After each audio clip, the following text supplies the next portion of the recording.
Eternal Secret King Season 55. Bab 541, Pertemuan Besar.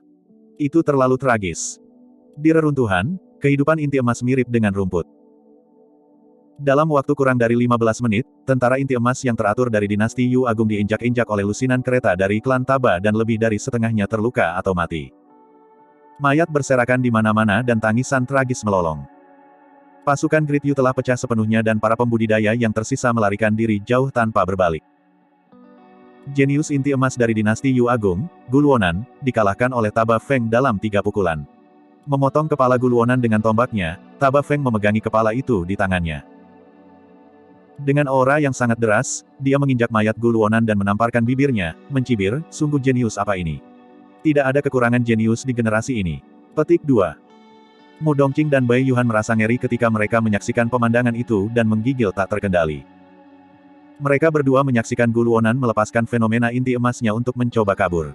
Namun, itu dihancurkan dengan satu tebasan tombak Taba Feng dan kepalanya dipenggal. Bahkan tanpa menggunakan fenomena inti emasnya, Taba Feng membunuh Gulwonan saat menghancurkan pasukan Great Yu. Dia melemparkan kepala Gulwonan yang berlumuran darah dengan santai ke tanah dan mengejek dengan dingin. Kamu bahkan tidak cocok untuk naik keretaku dengan kekuatanmu. Mempersempit pandangannya, Mu Dongqing samar-samar bisa melihat puluhan kepala berserakan di kereta Taba Feng. Sebagian besar sudah dikeringkan dan hanya sedikit yang diwarnai dengan darah segar. Saya mendengar bahwa Taba Feng suka membunuh para jenius. Setiap kali dia membunuh seorang jenius, dia akan memenggal kepala yang terakhir dan meletakkannya di keretanya. Petik 2. Saya pernah mendengar bahwa dia mengklaim dengan berani bahwa dia akan membantai semua paragon dari daratan Tianhuang dan mengisi keretanya. Petik 2. Bisikan pelan terdengar dari rumput di dekatnya. Mu Dongqing dan Bai Yuhan bertukar pandang, keduanya bisa melihat keterkejutan di mata yang lain. Ada lusinan kereta dari klan Taba yang datang untuk ekspedisi ini. Paling banyak, mereka memiliki kurang dari 100 orang. Namun, mereka mampu menghancurkan pasukan dengan lebih dari 1000 inti emas. Kekuatan klan Taba jelas. Gedebuk, gedebuk, gedebuk. Tidak jauh dari sana, sekelompok kereta kuno lain yang diserang dengan bendera perang dikibarkan, terukir dengan kata Yuan. Klan bangsawan lainnya, klan Yuan, telah tiba. Pemimpin klan Yuan lebih kurus seperti tiang bambu dan mencibir, Taba, itu hanyalah semut dengan kekuatan yang biasa-biasa saja. Apa yang harus dipamerkan? Petik 2. Yuan Wujia. Taba Feng memutar keretanya dan mencambuk talinya dengan niat bertempur di matanya, berteriak, kamu datang pada waktu yang tepat. Membunuh semut itu sama sekali tidak menyenangkan. Aku masih menyimpan tempat di keretaku untuk kepalamu. Petik 2. Tanpa sepatah kata pun, Taba Feng memimpin keretanya dan menyerbu ke arah Yuan Wujia. Apa menurutmu aku akan takut padamu? Yuan Wujia jelas tidak takut dan mengambil tombak emas bercabang 3 dari tas penyimpanannya. Itu terlihat sangat berat dan tidak cocok dengan ukurannya yang kurus. Membunuh. Keduanya membumbung ke udara pada saat yang sama dan berteriak. Tombak-tombak dan emas bercabang 3 bertabrakan dengan keras, melepaskan gelombang kejut yang gemetar di udara. Semburan cahaya melesat, menyala seperti matahari dengan pancaran yang menyilaukan. Ada lebih banyak pembudidaya berkumpul di sekitarnya dan teriakan khawatir bisa terdengar dari kerumunan. Mu Dongqing adalah kultivator bertemperamen tinggi dengan kekuatan luar biasa. Dia memegang palu raksasa dan tidak bisa dihentikan. Namun, dibandingkan dengan 2 paragon sebelumnya, Mu Dongqing merasa bahwa dia terlalu lemah. Ini adalah teladan sejati. Mu Dongqing tidak bisa membantu tetapi menggelengkan kepala dan meratap, salah satu dari mereka bisa membunuhku dalam waktu kurang dari 3 gerakan. Suara yang memekakan telinga bisa terdengar saat paragon dari 2 klan bangsawan, Taba Feng dan Yuan Wujia, bertarung di udara dan sulit untuk menentukan pemenangnya. Lubang-lubang itu akan berguncang dengan setiap bentrokan. Saat serangan berlanjut, Taba Feng menjadi semakin serius dan keganasan di matanya berkilauan. Mengedarkan inti emasnya dengan marah, aura menakutkan menyebar dari sekelilingnya. Itu adalah fenomena inti emas. Murid Yuan Wujia mengerut dengan cepat dan dia segera mundur, berteriak, Taba Feng, kamu gila. Berani-beraninya Anda mencoba dan menggunakan fenomena inti emas. Petik 2. Fenomena inti emas adalah sarana terkuat yang tersedia untuk inti emas dan mereka tidak akan dapat menggunakannya kembali dalam waktu singkat setelah dirilis. Dengan kata lain, jika seseorang mengaktifkan fenomena inti emas mereka selama pertempuran sengit, itu berarti mereka bertekad untuk membunuh. Sementara Yuan Wujia tidak senang dengan Taba Feng, dia mempertahankan kewarasannya. Buah vermilion belum matang. Jika mereka berdua mengungkapkan semua kartu truf mereka dan melepaskan fenomena inti emas mereka di sini, itu hanya akan menghasilkan hasil internal dan memungkinkan orang luar untuk mendapatkan keuntungan. Fenomena inti emas Taba Feng belum terbentuk sepenuhnya dan pada kenyataannya, dia juga ragu-ragu secara internal. Tapi saat dia merasakan tatapan dari sekeliling, Taba Feng terpompa dan berkata dengan dingin, cek itu. Aku akan membunuhmu hari ini. Petik 2. Kalian berdua, hentikan. Tiba-tiba, suara dingin dan menawan terdengar. Bang, ledakan, ledakan. Serangkaian kereta kuno datang dengan aura yang luar biasa, menyebabkan awan menghilang dan cakrawala bergetar. Kereta kuno ini hanya tersedia untuk keluarga bangsawan-bangsawan. Itu adalah kedatangan klan kultivasi utama lainnya. Bendera perang di kereta menunjukkan kata yang mencolok, murong.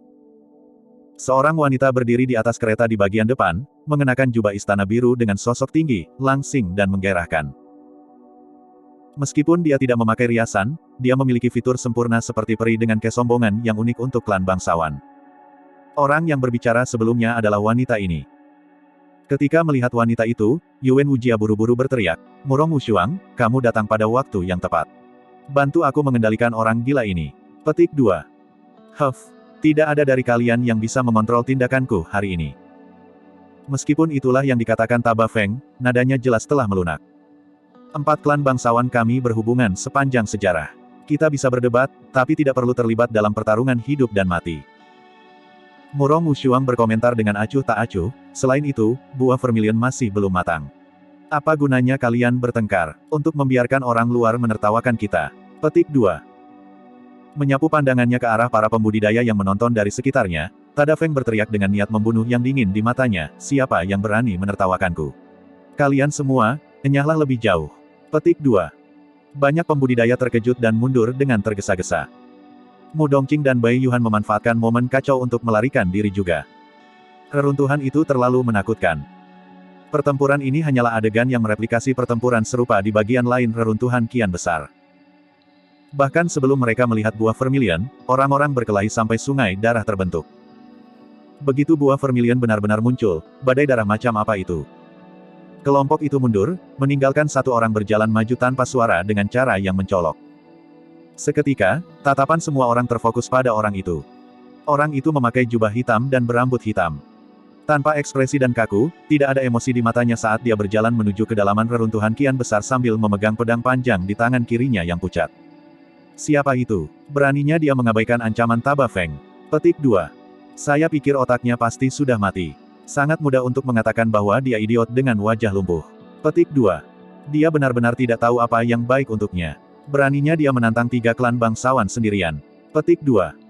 Banyak pembudidaya di dekatnya berdiskusi dengan suara pelan dengan ekspresi mengejek. Orang itu tidak bergerak cepat.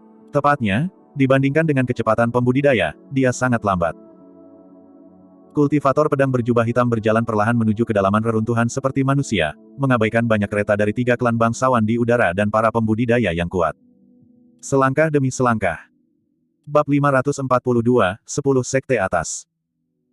Para pembudidaya dari 3 klan bangsawan tampaknya telah membeku di udara dan keheningan total terjadi karena tidak ada dari mereka yang bergerak. Setelah kedatangan pendekar pedang berjubah hitam, bahkan Taba Feng yang tak tertahankan dengan keganasannya yang dahsyat sebelumnya menjadi tenang, sedikit kewaspadaan bisa dilihat dari kedalaman matanya. Adegan yang diharapkan semua orang tidak terjadi. Sebaliknya, pendekar pedang berjubah hitam terus berjalan di bawah 3 klan bangsawan dengan cara yang tidak tergesa-gesa, selangkah demi selangkah seperti itu di bawah tatapan yang tak terhitung jumlahnya. Itu bukanlah jarak yang dianggap jauh bagi pembudidaya. Baik itu dengan teknik gerakan atau menaiki pedang mereka, itu hanya akan membutuhkan sedikit lebih dari 100 napas. Namun, pendekar berjubah hitam itu berjalan selama 15 menit penuh. Hal yang aneh adalah tidak ada yang menghentikannya atau bahkan berbicara sepanjang waktu. Seolah-olah tenggorokan semua orang tersedak. Murong Wushuang sedikit mengernyit dan terlihat aneh dari caranya memandang pendekar pedang berjubah hitam itu. Sepertinya kasihan, kagum, dan bahkan khawatir, itu bertentangan dan rumit. Pendekar berjubah hitam tampak acuh tak acuh terhadap tatapan berapi-api semua orang. Tatapannya sedikit hilang, sepertinya tidak dapat menemukan titik fokus. Berjalan maju selangkah demi selangkah tanpa tergesa-gesa, dia mempertahankan kecepatannya dan perlahan menghilang dari pandangan semua orang. Siapa pria itu? Para pembudidaya yang menonton bukanlah orang bodoh dan secara bertahap kembali ke akal sehat mereka. Masih ada satu klan bangsawan lagi. Ada kemungkinan besar bahwa dia adalah teladan dari klan Dugu. Petik 2. Sekarang setelah Anda menyebutkannya, saya sepertinya ingat bahwa ada pembudidaya pedang inti emas yang menakutkan dari klan Dugu yang dikenal sebagai Dugu Jian.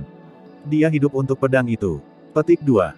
Saya juga pernah mendengar tentang dia sebelumnya. Dikatakan bahwa dia menjaga dirinya sendiri dan tidak memiliki kerabat atau teman. Selama puluhan tahun terakhir, dia hanya ditemani oleh pedang hitamnya dan telah benar-benar mencapai alam yang tidak membutuhkan apapun selain pedangnya. Petik 2. Ketika dia mendengar diskusi di dekatnya, Bai Yuhan berbisik, Dongqing, sepertinya klan Dugu telah menyerah pada pertarungan untuk buah vermilion. Jika tidak, mereka tidak akan mengirimnya ke sini sendirian. Petik 2. Belum tentu. Mu Dongqing menggelengkan kepalanya. Terlepas dari orang-orang seperti kita yang telah menyerah untuk berjuang demi buah vermilion dan hanya di sini untuk memanfaatkan kekacauan, ada kemungkinan lain mengapa beberapa dari mereka ada di sini sendirian atau berpasangan. Petik 2. Mengapa? Bai Yuhan bertanya. Pria itu sangat menakutkan sehingga dia bahkan tidak membutuhkan bantuan orang lain. Di udara, Taba Feng telah menarik kembali fenomena inti emasnya ketika pendekar pedang berjubah hitam itu muncul. Setelah pendekar pedang berjubah hitam itu pergi, dia menghela nafas lega dan tertawa. Di sini saya berpikir mengapa tidak ada seorang pun dari klan Dugu dengan 3 klan kami di sini. Jadi, mereka mengirim pria dengan wajah lumpuh itu. Petik 2. Pendekar berjubah hitam itu tanpa ekspresi sepanjang waktu dan Taba Feng secara alami hanya mengejeknya dengan istilah, wajah lumpuh. Tidak jauh, seorang kultivator tidak bisa menahan tawa. Wajah lumpuh. Hehe, betapa cocoknya. Petik 2. Ekspresi Murong Wushuang menjadi gelap dan dia berbalik sedikit. Tanpa sepatah kata pun, dia melambaikan lengan bajunya dan seberkas cahaya muncul seketika, menembak ke gelabela pembudidaya itu sebelum menghilang. Terdengar gedebuk. Kepala orang itu meledak dan dia jatuh ke tanah, mati dengan darah dan cairan otak berceceran di mana-mana. Kerumunan itu menjadi gempar. Para pembudidaya di dekatnya sangat pucat dan mundur secara naluriah, melihat ke langit dengan rasa gentar pada wanita pembunuh tak tertandingi di kereta kuno itu. Dengan wajah dingin, Murong Wushuang berkata perlahan, apa menurutmu orang sepertimu bisa mengolok-olok siapapun dari 4 klan bangsawan? Tidak ada yang menjawab. Taba Feng, Yuan Wujia dan Murong Wushuang berdiri di udara dengan aura yang memukau, menyerupai dewa yang sedang menatap manusia kecil dengan tatapan menghakimi. Siapa yang berani menjawab di bawah tekanan seperti itu? Berbalik, Murong Wushuang memelototi Taba Feng dan berkata dengan dingin, Taba Feng, jangan katakan bahwa aku tidak memperingatkanmu, tapi sebaiknya kamu menjaga mulutmu. Masalah berasal dari mulut. Petik 2. Taba Feng mendapatkan kembali kesombongannya setelah kepergian pendekar pedang berjubah hitam itu dan tertawa terbahak-bahak. Itu bukan urusanmu. Saya bisa mengatakan apapun yang saya suka. Petik 2. Baik. Dengan tatapan dingin, Murong Wushuang berkata, karena kamu sangat berani, kejar Dugu dan ulangi kata-katamu. Ekspresi Taba Feng menjadi gelap dan dia mendengus tanpa membalas. Sambil menarik napas dalam-dalam, Murong Wushuang menenangkan diri dan berkata dengan acuh tak acuh, jangan salahkan aku karena tidak mengingatkan kalian, tapi ada berita bahwa murid warisan dari 10 sekte atas wilayah utara akan datang. Petik 2. Ketika mereka mendengar itu, Taba Feng dan Yuan Wujia mengerutkan alis mereka. Tidak akan sesederhana itu untuk memetik buah vermilion dan mengklaim dominasi atas ranah inti emas di wilayah utara. Bahkan penerus keluarga aristokrat kuno di wilayah utara mungkin muncul. Petik 2. Dengan mengatakan itu, Murong Wushuang melambaikan tangannya dan memimpin lusinan kereta di belakangnya untuk melaju ke reruntuhan kian besar. Taba Feng dan Yuan Wujia juga tenang dan pergi masing-masing, menyerah pada pertarungan mereka dengan pengertian diam-diam. Dalam sekejap mata, kedamaian kembali ke langit di perbatasan reruntuhan.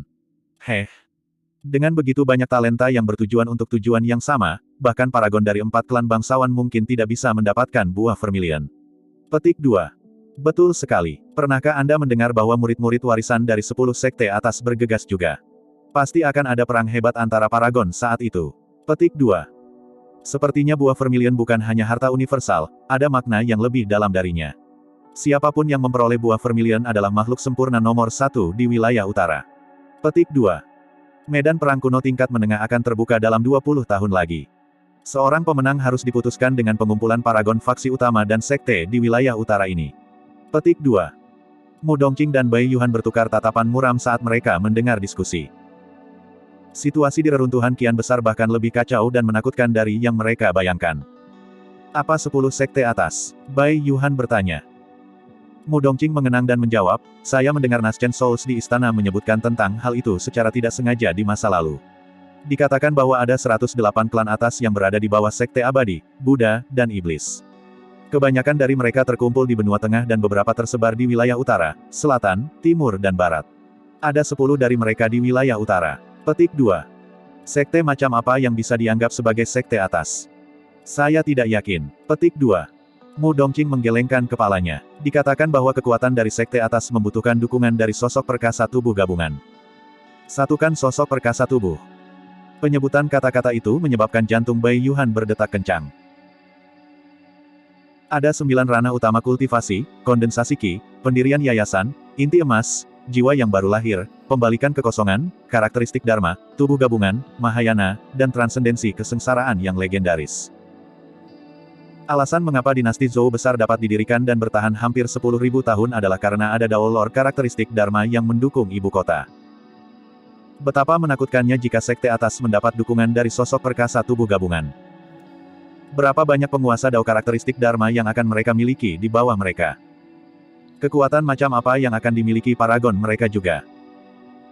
Seseorang hanya akan mengerti bahwa selalu ada seseorang yang lebih baik dari mereka setelah meninggalkan dinasti Zhou Agung dan mengalami teror sebenarnya dari dunia kultivasi. Di benua tengah, asal mula kultivasi di mana budaya kultivasi paling mulia dengan sekte dan faksi paling super berkumpul, betapa megahnya hal-hal di sana. Bab 543, Kepercayaan. Tiba-tiba, aura gemetar melonjak dari tepi cakrawala. Cuaca telah berubah. Aduh!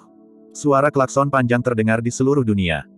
Banyak pembudidaya melihat ke atas dan ekspresi mereka berubah. Di ujung langit, kapal perang kapal roh raksasa dengan panjang beberapa ribu kaki dengan pola misterius terukir di atasnya melayang dan bersinar terang. Merobek udara, pembuluh roh memiliki aura yang mendominasi dan kekuatan yang merajalela. Satu demi satu, sosok dengan aura gemetar yang kuat berdiri di busur mereka. Penerus sekte atas telah tiba di reruntuhan. Itu adalah wadah roh dari salah satu dari 10 sekte atas, Sekte Gerak Surga. Petik 2. Pemimpin mereka harus menjadi teladan dari Sekte Gerak Surga, Long Wenyu. Petik 2. Kapal roh melewati para pembudidaya satu demi satu, membentuk bayangan raksasa yang menutupi langit. Tidak lama setelah Sekte Gerakan Surga berlalu, lebih banyak pembuluh roh merobek awan. Kapal-kapal itu hitam pekat dan menakutkan, menyerupai kapal neraka yang mengapung di lautan neraka. Salah satu dari 10 sekte atas, Sekte Hantu Gelap. Berhati-hatilah untuk tidak menjadi sasaran siapapun dari sekte hantu gelap atau kamu pasti akan hidup lebih buruk dari kematian. Ada banyak hantu jahat dan tentara dunia lain di reruntuhan kian besar. Itu keuntungan medan lengkap untuk Dark Ghost Sect. Petik 2. Kapal roh dari sekte hantu gelap mengarahkan ke reruntuhan kian besar.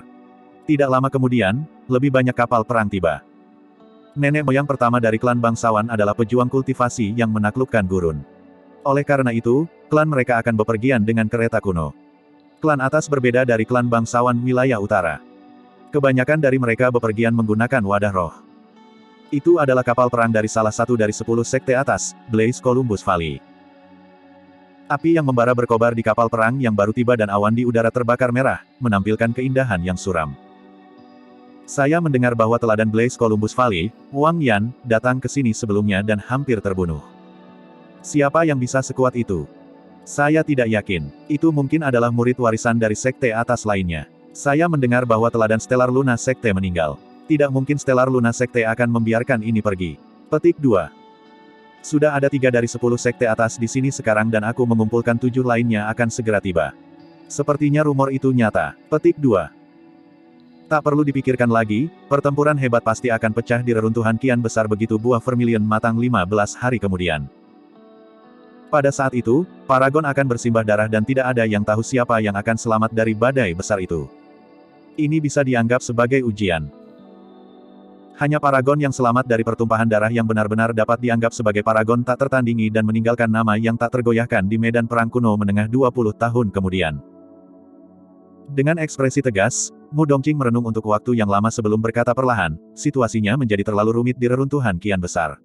Petik 2. Mengapa kamu mengatakan itu? Bai Yuhan tahu bahwa dia memiliki lebih banyak hal dalam pikirannya. Mu Dongqing mengerutkan kening. Apa kau memperhatikan bahwa meskipun ada keributan besar di reruntuhan kian besar, satu jiwa baru lahir belum muncul? Bai Yuhan mengangguk, dia telah menyadarinya sejak lama juga. Buah vermilion tidak memiliki banyak efek untuk jiwa yang baru lahir dan mereka mungkin tidak tertarik olehnya, Bai Yuhan menyimpulkan. Meskipun itu benar, tidak mungkin tidak satupun dari mereka muncul sama sekali. Itu tidak masuk akal. Petik 2. Apa yang kamu pikirkan? Mu Dongqing merenung dalam-dalam. Saya menduga bahwa beberapa jiwa yang baru lahir telah tiba. Bagaimana apanya? Mata Bai Yuhan membelalak. Mu Dongqing menjawab, ada terlalu banyak faksi yang terlibat dalam pertarungan untuk buah vermilion ini. Jika Naschen Souls ikut campur, mereka pasti akan menghancurkan keseimbangan. Seperti yang Anda sebutkan, itu benar-benar tidak layak bagi jiwa baru lahir untuk memperjuangkan satu buah vermilion. Petik 2. Oleh karena itu, saya menyimpulkan bahwa kemungkinan besar ada kesepakatan diam-diam antara jiwa baru lahir dari berbagai faksi utama untuk tidak ikut campur sehingga generasi muda dapat mengambil pertempuran yang benar-benar menentukan untuk melihat siapa yang bisa memerintah tertinggi di antara alam inti emas. Sangat mungkin bahwa semua jiwa yang baru lahir disembunyikan dan menonton untuk melihat hasil dari pertempuran ini. Petik 2. Bai Yuhan mengerutkan kening dan berpikir keras setelah mendengar tebakannya. Gua bawah tanah. Cahaya cemerlang bersinar di atas lahar merah dan baju besi kuning samar melayang di udara dengan indah. Di pantai, seorang kultivator berjubah hijau yang sopan menyeka keringat di dahinya dan menghela nafas lega, akhirnya melepaskan senyuman tipis. Kultivator berjubah hijau tidak lain adalah Su Zimo. Setelah memasuki gua bawah tanah, dia hanya menghabiskan waktu 5 hari untuk memperbaiki 5 panah emas hitam. Namun, dia membutuhkan 10 hari untuk memperbaiki armor sutra emas mistik. Selama 15 hari terakhir, Su Zimo tidak istirahat sedetik pun dan tegang, dia sudah berada pada batas kemampuannya secara fisik dan mental dengan melakukan pengumpulan semangat secara terus-menerus. Namun, itu semua sepadan. 5 panah emas hitam dan armor sutra emas mistik semuanya adalah senjata roh yang menghubungkan, kekuatan tempur Su Zimo baru saja naik level. Su Zimo meregangkan dan melepaskan jubah hijaunya, bersiap untuk mengenakan armor sutra emas mistik. Namun, tindakannya menyebabkan bola merah berbulu di samping kakinya terbangun. Rubah kecil itu menguap dan mendorong paha Su Zimo dengan kepala dan mata grogi, menunjukkan ketidaksenangannya. Su Zimo tersenyum. Selama 15 hari terakhir, rubah kecil telah sepenuhnya lengah terhadapnya. Awalnya, makhluk kecil ini bersembunyi dan mengawasinya dari jauh. Ketika lelah, dia tidur dan terus mengawasi setelah dia bangun. Setelah beberapa hari, ketika rubah kecil melihat bahwa Su Zimo mengabaikannya, dia mendekat dan mendekat. Ketika dia menyadari bahwa dia masih tidak dalam bahaya setelah hari lain, dia menutup jarak lagi. Beberapa hari kemudian, rubah kecil itu langsung berbaring di samping kaki Su Zimo. Dia menggunakan pahanya sebagai bantalnya dan merasa sangat nyaman, dia tidak pernah tidur sebaik ini selama puluhan tahun. Setelah bangun, rubah kecil itu menggosok matanya dan hal pertama yang dilihatnya adalah Su Zimo mengganti pakaiannya. Seketika, dia tersipu dan mengomel dalam hati, segala sesuatu tentang pria ini baik kecuali fakta bahwa dia suka telanjang. Su Zimo acuh tak acuh dan mengenakan armor sutra emas mistik, terasa mendingin di kulitnya dan sangat nyaman.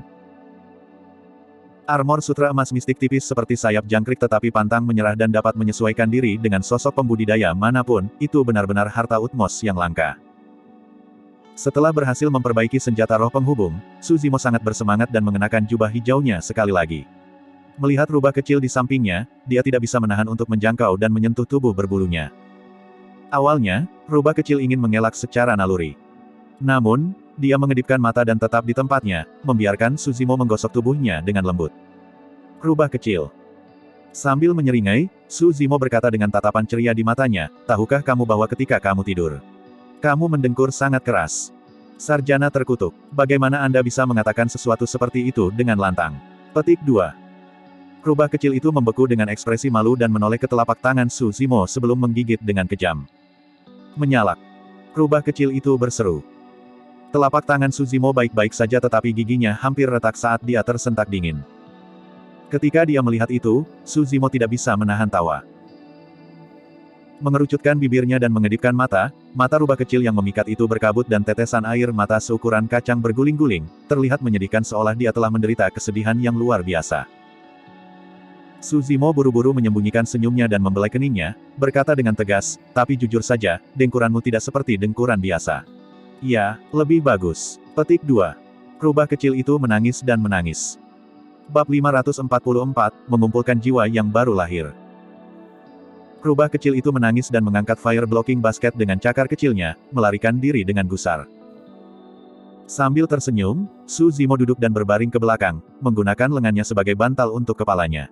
Menutup matanya, kilatan setan samar berkedip saat dia berpikir. Setelah menangis sebentar, rubah kecil bersembunyi di sudut dan menggambar lingkaran di tanah, menggiling cairan otaknya untuk menghina Su Zimo. Sarjana bodoh, kamu benar-benar payah. Sarjana bodoh, kamu orang jahat. Kamu bahkan lebih buruk dari buaya mati bodoh itu. Rubah kecil menghabiskan seluruh hidupnya di gua bawah tanah ini dan belum pernah melihat dunia luar atau berhubungan dengan siapapun. Meskipun pada dasarnya dia waspada, dia juga polos dan naif seperti perawan.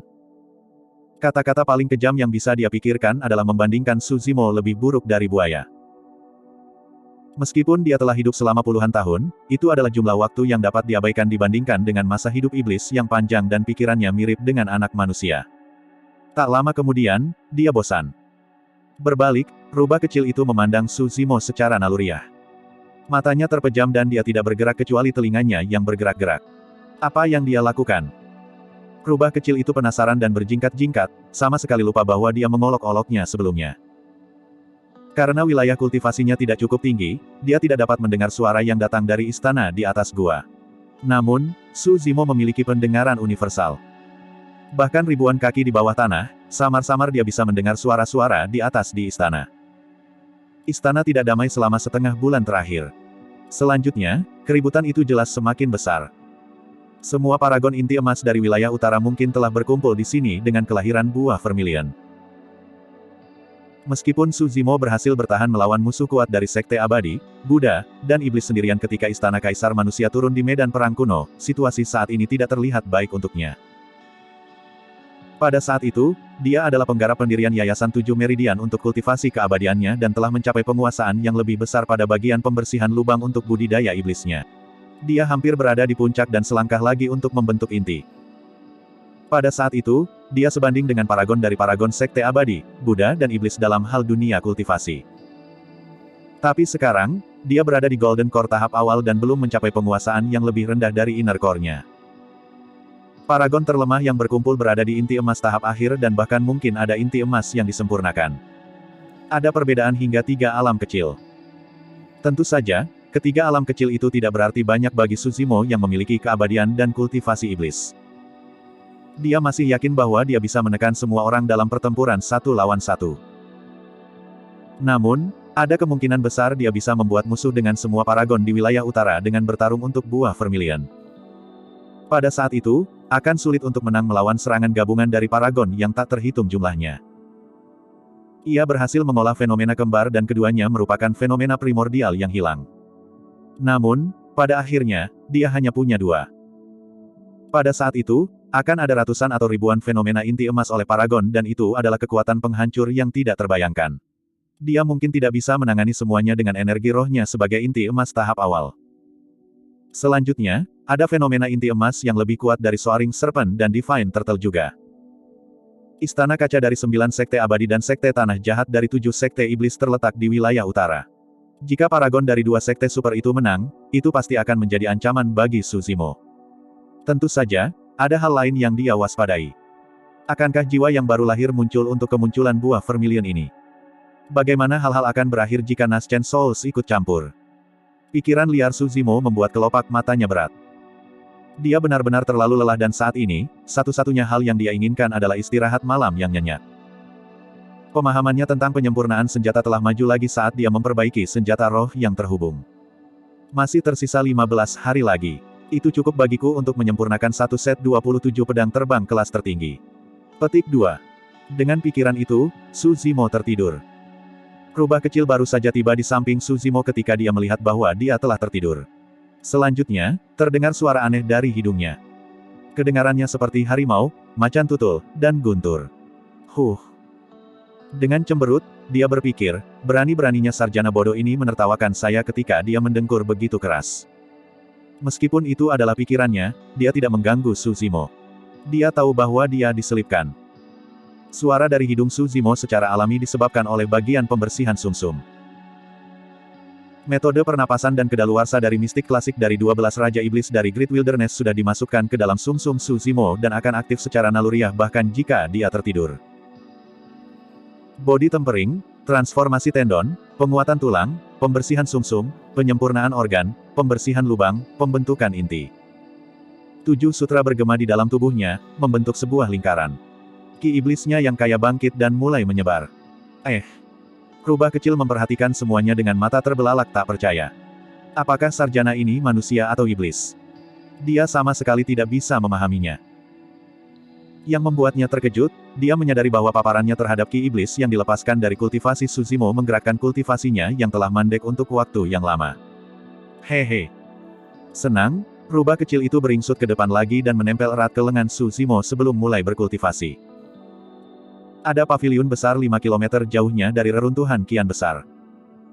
Berbeda dengan reruntuhan sunyi, tempat ini rimbun dengan tanaman hijau dan pohon willow berdiri berbaris, dipenuhi kehidupan. Ada 4 meja batu di paviliun. Di samping setiap meja duduk 3-4 pembudidaya dengan pakaian aneh.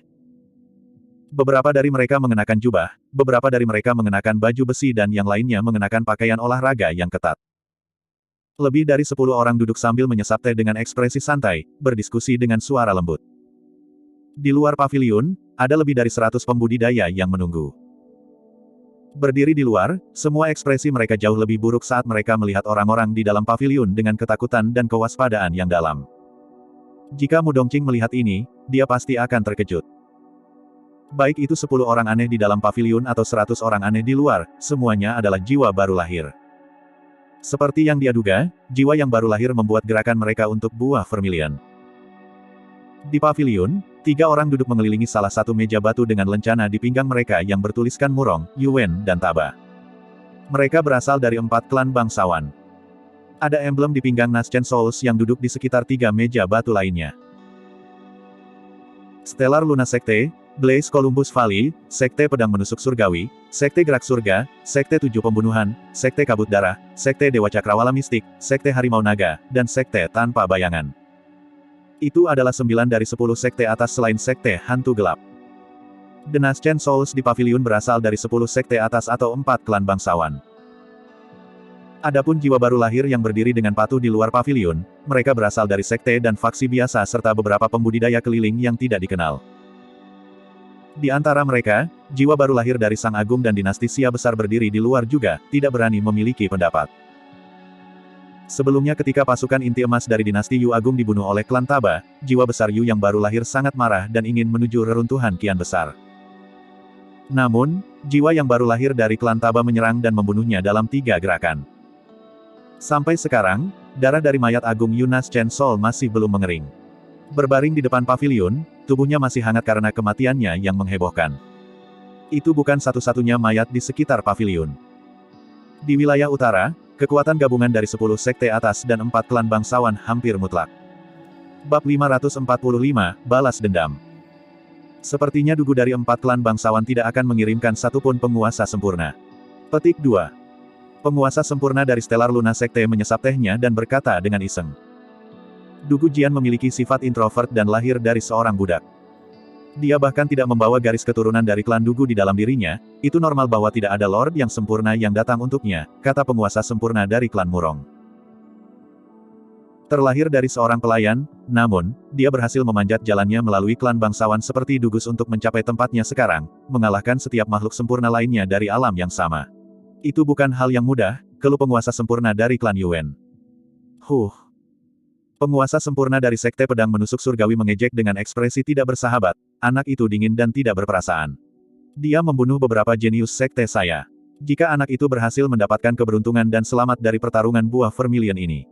Hehe. Petik 2. Dewa sempurna Sekte Pedang Menusuk Surgawi mengungkapkan niat membunuh melalui kata-katanya. Seluruh wilayah utara terguncang dengan munculnya buah vermilion.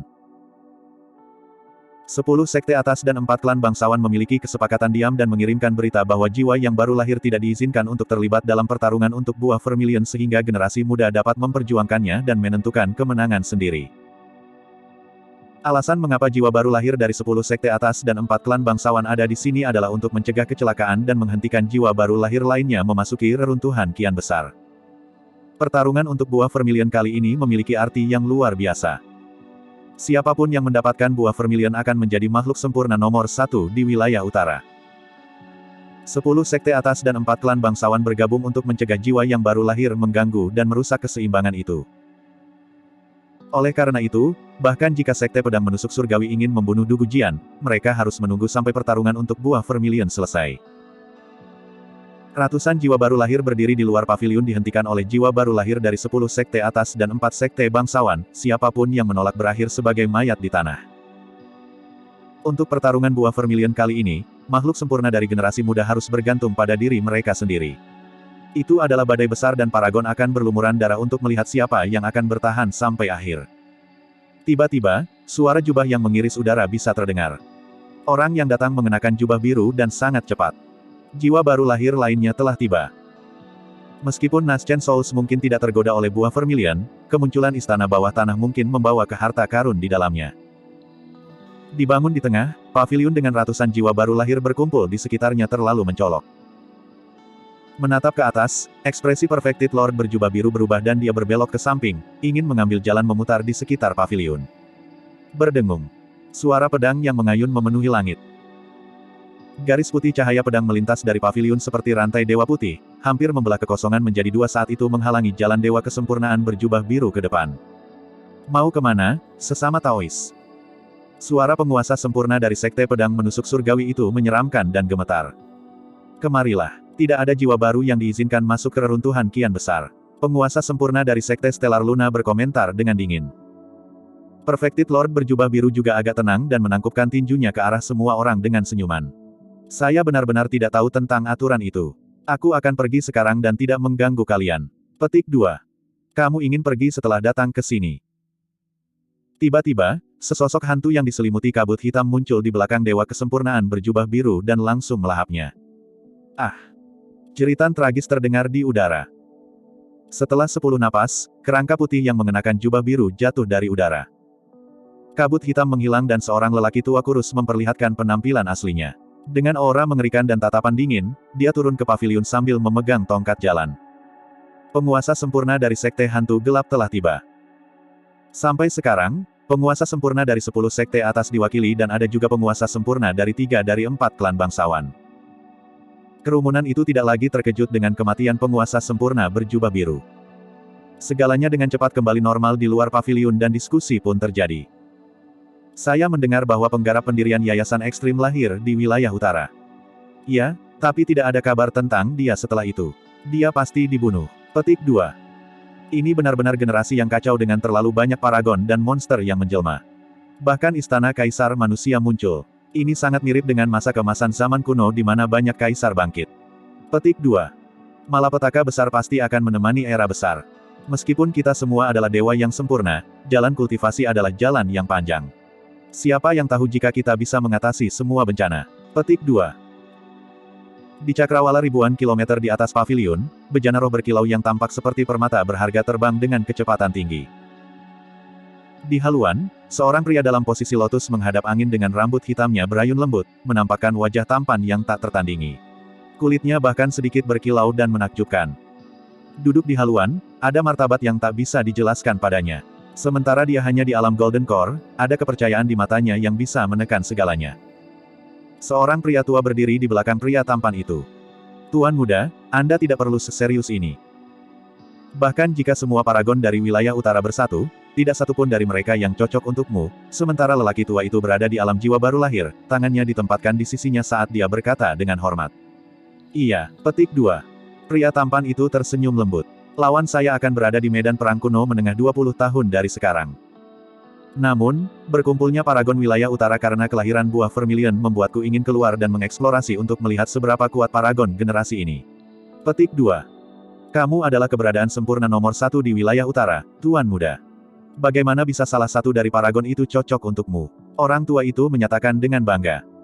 Secara alami tidak ada yang perlu dikhawatirkan dalam pertarungan solo. Pria tampan itu menjawab dengan iseng, aku hanya ingin melihat apakah yang disebut paragon itu bisa menghentikanku mendapatkan buah vermilion jika mereka bekerja sama. Fufu, tanganku jadi gatal. Petik 2. Ada 2 orang lagi yang duduk di kabin kapal roh.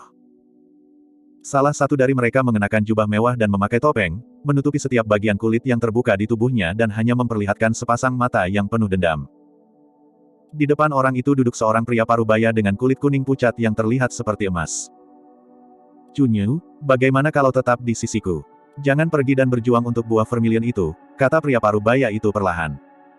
Jangan khawatir, kakek. Kakak senior Si adalah makhluk sempurna nomor 1 di wilayah utara. Aku tidak akan dalam bahaya mengikutinya. Petik 2. Suara pria bertopeng itu parau dan dia terdengar mengerikan, seolah-olah dia baru saja mengalami luka bakar. Iya, petik 2. Pria parubaya itu mengangguk. Ini juga bagus bagimu untuk pergi menjelajah dan berlatih dengannya. Jaga keamanan Anda. Simpan liontin giok ini bersamamu, itu cukup untuk bertahan melawan serangan kekuatan penuh dari inti emas. Petik 2. Pria bertopeng itu menerimanya dan menggantungkannya di pinggangnya. Setelah hening beberapa saat, pria bertopeng itu mengangkat kepalanya dan menggeram, kakek, kamu harus membalas dendam untukku. Aku tidak akan berada dalam keadaan memalukan ini jika bukan karena Suzimo. Petik 2. Yakinlah, dia tidak akan bisa bersembunyi lebih lama lagi. Istana Kaca adalah penguasa wilayah utara. Selama Suzimo tetap berada di wilayah utara, saya akan dapat mencarinya bahkan jika saya harus membalikkan bumi. Petik 2. Aku akan membuatnya membayar 100 kali lebih banyak untuk semua yang telah dia lakukan padamu. Dengan mengatakan itu, mata pria parubaya itu bersinar dingin dan dia melepaskan aura yang menakutkan dan menakutkan. Bahkan jiwa baru lahir tua yang berdiri di haluan ketakutan dan tersentak sebentar. Itu adalah kekuatan pembalikan Void, itu adalah seluruh dunia besar di atasnya. Pria parubaya itu melanjutkan, aku tidak akan muncul setelah mengirim kalian ke reruntuhan kian besar. Ada dinasti Zhou besar di dekat sini. Pada saat itu, saya akan menuju dan menanyakan apakah mereka punya berita tentang pemuda itu. Petik 2. Bab 546, dimulainya pertempuran. Kelahiran buah vermilion mengguncang seluruh wilayah utara dan Paragon dikumpulkan. Saat tenggat waktu semakin dekat, para murid warisan dari 10 sekte atas semuanya telah tiba di reruntuhan kian besar. Mereka dari 4 klan bangsawan telah menunggu lama juga. Di perimeter luar, para jenius dari faksi dan sekte lain sedang menunggu waktu mereka bersama para pembudidaya keliling, menciptakan kekuatan yang tidak bisa diperhitungkan. Hari ini, tiba-tiba, gelombang panas melesat dari istana. Dalam sekejap mata, langit dipenuhi dengan cahaya merah, seolah-olah matahari yang terik perlahan turun ke kedalaman istana saat itu menodai setengah cakrawala. Hahaha. Mata Taba Feng berbinar dan dia tertawa dengan niat bertempur yang tajam. Buah vermilion akan segera matang. Semuanya, ikuti aku dan bunuh jalan kita ke istana bawah tanah untuk mendapatkannya. Petik 2. Ayo pergi. Yuan Wujia melambaikan tangannya. Gedebuk, gedebuk, gedebuk. Oh ho ho. Kereta kuno dari klan bangsawan merobek celah-celah dengan suara gemuruh saat bendera perang mereka berkibar dengan cara yang menakutkan. Pembuluh roh dari 10 sekte atas melesat di udara dan tanduk mereka terdengar dengan aura yang menggigil. Taba Feng, Yuan Wujia dan Murong Wushuang berdiri di atas kereta mereka dan memandang ke dunia bawah. Di kapal roh, murid warisan dari 10 sekte atas berdiri dengan tangan mereka di belakang punggung mereka tanpa rasa takut, memperlihatkan tatapan yang kuat dan bersemangat di kedalaman mata mereka. Setelah 3 klan bangsawan dan 10 sekte atas, paragon yang tersisa dari seluruh tempat melonjak ke depan seperti gelombang tsunami. Di tanah, pendekar pedang berjubah hitam berjalan maju selangkah demi selangkah tanpa ekspresi dengan mata hilang yang sepertinya tidak bisa fokus. Yang aneh adalah tidak ada orang di sekitarnya sama sekali. Meskipun kerumunan itu padat, sebuah jalan terbuka secara naluriah saat bertemu dengan pendekar pedang berjubah hitam. Setelah itu membungkusnya, kerumunan itu berkumpul lagi. Di dalam istana, angin jahat bertiup dan hantu mengelilingi mereka. Jutaan tentara dunia lain berkumpul di tempat ini, membentuk awan gelap yang tidak bisa dihancurkan yang menyelimuti langit di atas istana. Meskipun tentara dunia lain di istana tidak hidup, mereka mempertahankan kebiasaan mereka dari kehidupan sebelumnya. Sekarang istana bertemu dengan musuh luar, semua tentara dunia lain berkumpul di sini untuk menjaganya. Membunuh, membunuh, membunuh. Jutaan tentara dunia lain berteriak dengan marah di kerumunan hitam yang padat. Itu memekakkan telinga dan membentuk aura deras yang melonjak. Ledakan. 2 kekuatan yang berlawanan bertabrakan dan dunia berguncang, menyebabkan sebagian tembok yang tertinggal di istana runtuh. Satu sisi adalah paragon wilayah utara. Sisi lain adalah penjaga dari kerajaan nomor 1 di wilayah utara yang telah terbentang sepanjang sejarah. Daging dan darah dimuntahkan saat tabrakan terjadi dan beberapa inti emas mati di tempat sementara tentara dunia lain yang tak terhitung jumlahnya bubar, berubah menjadi ki jahat yang menghilang ke dalam kehampaan. Prajurit dunia lain yang berjumlah jutaan itu menakutkan. Namun, hampir semua paragon wilayah utara berkumpul di sini, ini adalah kekuatan mengerikan yang dapat menghancurkan segalanya. Paragon dari 4 klan bangsawan dan murid warisan dari 10 sekte atas membunuh jalan mereka dengan berbagai cara, mendorong ke dalam istana dengan cara yang pantang menyerah dan menghancurkan tentara dunia lain yang tak ada habisnya. Mu Dongqing dan Bai Yuhan mengikuti kerumunan dan bertukar pandang, keduanya bisa membaca keterkejutan di mata yang lain. Paragon itu terlalu menakutkan. Jika mereka berdua menerobos masuk ke istana dan bertemu dengan tentara dunia lain ini, mereka pasti akan mati. Namun, di hadapan mereka, bahkan ketika pengendara berkuda lapis baja berat yang paling menakutkan di istana bergegas, mereka tidak dapat menghentikan kereta kuno dari klan bangsawan dan bejana roh dari 10 sekte atas. Para pengendara lapis baja berat tidak bisa bertahan dari serangan kereta dan kapal perang dan hancur menjadi debu. Taba Feng memegang tombaknya dan Yuan Wujia memegang tombak emas bercabang 3 miliknya, berlari ke depan dengan kekuatan luar biasa untuk membunuh dalam pertarungan jarak dekat mereka tak terhentikan di kereta mereka. Wang Yan dari Blaze Columbus Valley berteriak dan lengan bajunya berkibar, memancarkan api merah yang mengubah tentara dunia lain di hadapannya menjadi abu. Membunuh, membunuh, membunuh. Dengan setiap kata yang diucapkan oleh teladan 7 pembunuhan sekte, auranya akan meningkat berlipat ganda dan dimanapun dia lewat akan berakhir dengan kehancuran. Ada kabut darah yang menyelimuti teladan sekte kabut darah sepanjang waktu dan tidak ada yang bisa melihat penampilan aslinya. Namun, ketika tentara dunia lain mendekat, mereka akan dimakan oleh kabut darah dan lenyap seluruhnya. Teladan The Dark Ghost Sect bahkan lebih menakutkan. Dia maju sambil menyulap segel tangan tanpa ekspresi. Namun, ketika tentara dunia lain menyerang, mereka sepertinya terpengaruh oleh kekuatan misterius. Cahaya merah di mata para prajurit dunia lain secara bertahap pingsan dan mereka mengelilingi teladan sekte hantu gelap, mendengarkan perintahnya dan melindunginya. Tak lama kemudian, jumlah tentara dunia lain yang berkumpul di sekitar orang itu meningkat secara konstan dan menjadi pasukan besar yang mendorong ke dalam istana. Metode berbagai paragon sangat kuat dan menakjubkan. Tidak butuh waktu lama bagi paragon untuk tiba di pintu masuk istana bawah tanah. Taba Feng tidak berhenti sama sekali dan langsung masuk dengan keretanya. Yuan Wujia, Murong Wushuang, dan paragon dari 10 sekte atas secara alami tidak mau ketinggalan dan menyerbu ke istana bawah tanah juga. Syukurlah, istana itu cukup besar sehingga tidak tampak sesak bahkan ketika para paragon memenuhi tempat itu dengan kereta mereka. Kabut merah tua yang menakutkan di istana bawah tanah yang bisa melahap makhluk hidup perlahan memudar. Ini berarti buah vermilion akan segera matang. Tidak ada lagi semburat hijau pada tubuh buah merah tua itu dan telah bersinar terang dengan warna merah tua. Bahkan melihatnya dari jauh, orang bisa merasakan energi esensi yang sangat besar yang terkandung di dalam buah. Beberapa pembudidaya membungkus dari samping dan mengamati pembudidaya di sekitarnya terus-menerus, khawatir mereka akan terbunuh secara tidak sengaja. Jumlah pembudidaya yang berkumpul di istana bawah tanah meningkat dengan buah vermilion di tengahnya. Mereka semua menjaga jarak satu sama lain dengan tatapan waspada. Tepat di depan, ada lebih dari 100 pembudidaya yang paling dekat dengan buah vermilion.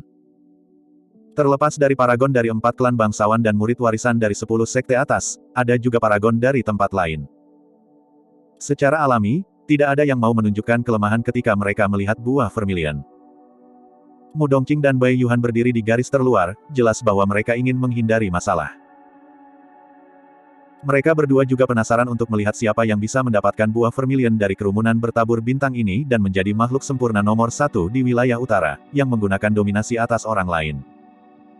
Meskipun hal-hal yang dianggap damai di istana bawah tanah saat ini, istana itu dipenuhi dengan aura pembunuh. Keduanya bergetar meski jauh dari tengah. Alasan mengapa semua orang tidak menyerang adalah karena buah vermilion belum sepenuhnya matang. Setelah kabut merah yang mengelilingi buah vermilion tersebar sepenuhnya dan itu sepenuhnya matang, pertempuran yang belum pernah terjadi sebelumnya antara paragon dari wilayah utara akan pecah. Pada saat itu, paragon yang tak terhitung jumlahnya akan bermandikan darah. Tidak ada yang tahu berapa banyak dari mereka yang akan terkubur di reruntuhan ini. Pada waktu bersamaan, 1000 kaki jauh di bawah istana, seorang kultivator berjubah hijau terpelajar bangun dari kultivasinya yang diam, membuka matanya yang cemerlang perlahan. Ini akhirnya akan dimulai.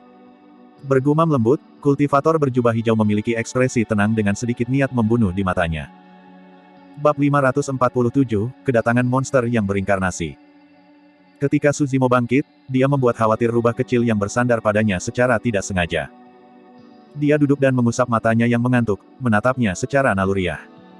Pandangan tunggal itu cukup untuk membuatnya terbangun sepenuhnya. Dengan rengekan, rubah kecil itu menundukkan kepalanya dengan malu-malu dan menutupi matanya dengan cakar kecilnya, menggerutu di dalam hati, "Sarjana bodoh, kau menelanjangi lagi." Suzimo melepas jubah hijaunya dan memperlihatkan tubuhnya yang hampir tanpa cacat. Mendiam sejenak, serangkaian retakan tiba-tiba terdengar dari tubuhnya saat tendon dan tulangnya bergema bersama. Tingginya bertambah dan dagingnya membesar, bahkan wajahnya pun berubah. Dalam sekejap, Suzimo berubah menjadi pria kekar dengan fitur kasar setinggi 2 meter. Dengan alis tebal dan mata besar, dia tidak lagi terlihat sopan. Rubah kecil itu mencuri pandang dan langsung tercengang dan tercengang. Mengapa dia berubah menjadi orang lain dalam sekejap mata? Aku pasti terlalu lelah karena tidur. Rubah kecil tidak percaya dengan apa yang dilihatnya dan mengusap matanya sebelum melihat lagi. Hasilnya sama saja. Dia awalnya bingung saat melihat orang asing. Namun, dia tenang dalam sekejap mata dan memiringkan kepalanya, menatap Suzimo dengan rasa ingin tahu. Meski penampilan Suzimo berubah, aura unik yang dimilikinya tidak berubah. Rubah kecil menghabiskan waktu ini dengan bermalas-malasan di sampingnya dan sangat akrab dengan aura itu. Mengambil kemeja linen kasar dari tas penyimpanannya, Suzimo mengenakannya. Kali ini, dia siap bertarung untuk buah Vermilion menggunakan identitas penerus Divine Phoenix Island. Kembali ke medan perang kuno, Suzimo membunuh para pembudidaya Glass Palace dan Malevolent Earth Sect yang tak terhitung jumlahnya. Kedua sekte super itu berada di wilayah utara. Suzimo tidak yakin apakah penerus dari dua sekte super itu akan pindah ke buah Vermilion. Namun, dia yakin pasti akan ada pertempuran ganas. Jika dia tidak menyembunyikan identitasnya, bahkan jika dia mendapatkan buah Vermilion, dia akan menimbulkan amarah yang tak ada habisnya dan tidak mungkin dia tetap tinggal di wilayah utara. Cara teraman adalah bertarung untuk buah Vermilion sebagai penerus Divine Phoenix Island. Setelah mendapatkan buah Vermilion dan melarikan diri jauh, dia kemudian akan kembali ke penampilannya dan tidak ada yang bisa melacaknya. Selain itu, identitas penerus Pulau Phoenix Suci telah menyinggung banyak faksi teratas dan tidak masalah jika lebih banyak musuh diperoleh. Tentu saja, dengan ini, dia tidak bisa menggunakan banyak metode yang bisa mengeksposnya. The Ancient Dragonification Manual, Moon Concealment Bow, Blood Quencher dan bahkan Coiling Dragon Shell tidak dapat digunakan sama sekali. Selama periode waktu ini, dia telah menyempurnakan 27 pedang terbang kelas tertingginya. Namun, formasi pedang cahaya lilin terlalu mencolok dan dia tidak bisa melepaskannya dengan mudah. Di permukaan, sepertinya kekuatan tempur Suzimo sangat menurun tanpa metode itu. Namun, pada kenyataannya, dengan Mystic Gold Silk Armor dan keabadian dan kultivasi iblisnya, Suzimo bahkan lebih menakutkan menggunakan identitas sebagai penerus Divine Phoenix Island. Dia adalah monster yang menjelma yang mengguncang seluruh daratan Tianhuang. Keberadaan iblis yang tidak bisa dilupakan oleh paragon yang tak terhitung jumlahnya akan turun ke wilayah utara. Di samping, rubah kecil itu sepertinya merasakan sesuatu ketika dia melihat aura pembunuh yang dipancarkan Suzimo. Dia berbalik dan melihat rubah kecil yang patuh di sampingnya. Meski sedikit enggan, dia masih berkata dengan lembut, "Aku akan pergi." Petik 2. Kemungkinan besar, akan sulit baginya untuk kembali setelah kepergian ini. Dia pasti akan melarikan diri dari reruntuhan kian besar saat dia mendapatkan buah Vermilion dan tidak akan kembali dengan santai. Mata rubah kecil yang berwarna hitam pekat seperti permata perlahan-lahan meredup saat dia menundukkan kepalanya, kekecewaannya hampir tidak bisa disembunyikan. Awalnya, dia mengira Suzimo bisa tinggal di sini dan tinggal bersamanya selamanya. Meskipun tempat ini sempit dan kecil dibandingkan dengan dunia luar, tempat ini terasa bebas dan damai. Dia tidak merasa kesepian juga dengan seorang pendamping. Tapi sekarang Suzimo akan pergi, dia akan menjadi satu-satunya yang tersisa. Setelah merenung sejenak, Suzimo bertanya, "Apakah kamu ingin pergi denganku?" Rubah kecil kehilangan ekspresi dan diam. Dia sudah terbiasa dengan tempat ini setelah tinggal di sini selama puluhan tahun. Kehadirannya terasa di setiap bebatuan dan sudut. Meskipun ibunya sudah meninggal dan masih, setiap kali dia melihat ibunya, rubah kecil itu akan tenang. Ini rumahnya. Dia tidak pernah berpikir untuk pergi dari sini sebelumnya. Bahkan ketika dia dikurung di penangkaran oleh buaya raksasa lapis baja Scarlet, dia hanya berpikir untuk mengusirnya suatu hari daripada meninggalkan dirinya sendiri. Tapi sekarang, Rubah kecil bingung apa yang harus dilakukan dan hanya bisa melihat Su Zimo secara langsung. Su Zimo menghela nafas dalam hati. Dia bisa dengan kasar membaca pikiran rubah kecil itu. Ini adalah sesuatu yang tidak bisa dipaksakan. Pria dan rubah itu saling memandang tanpa mengatakan apapun. Setelah beberapa saat, Su Zimo tersenyum, tidak apa-apa. Meski dunia luar menarik, namun juga penuh dengan bahaya. Mungkin bukan ide yang baik bagi Anda untuk meninggalkan tempat ini juga. Petik 2. Rubah kecil belum pernah meninggalkan gua sebelumnya dan tidak tahu apa-apa tentang dunia luar. Jika dia pergi seperti itu, dia akan mirip dengan gadis muda yang bodoh dan naif yang dilempar ke alam liar, ada terlalu banyak orang yang bisa menyakitinya. Di masa lalu, Su Zimo membawa monyet menjauh dari pegunungan Changlang dan memelihara harimau roh di sisinya. Pada akhirnya, tidak ada kabar dari keduanya untuk waktu yang lama setelah mereka pergi dan bahkan sekarang, dia tidak tahu apakah mereka masih hidup. Su Zimo khawatir dia mungkin tidak bisa merawatnya dengan baik setelah membawanya pergi. Jika itu masalahnya, akan lebih baik baginya untuk tetap di sini dan menjalani kehidupan yang damai jauh dari dunia luar. Rubah kecil tidak tinggal apa-apa dan hanya menatap Su Zimo dengan kosong tanpa berkedip. Berangsur-angsur, kabut mengaburkan matanya dengan cara yang menyedihkan. Su Zimo diam. Beberapa waktu kemudian, dia mengambil sikap tegas dan menekan keengganan di dalam hatinya sebelum berbalik, melangkah dengan langkah besar sambil melambaikan selamat tinggal kepada rubah kecil dari belakang.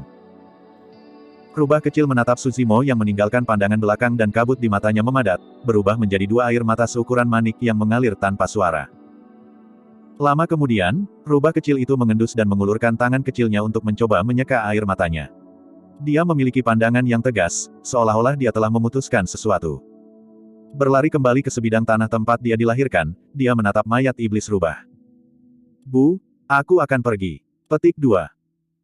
Meskipun sarjana itu memiliki kebiasaan buruk menelanjangi dan akan mengejek saya dari waktu ke waktu, dia adalah orang yang baik dan bercerita kepada saya. Petik 2. Rubah kecil tidak tahu mengapa ibunya datang ke sini.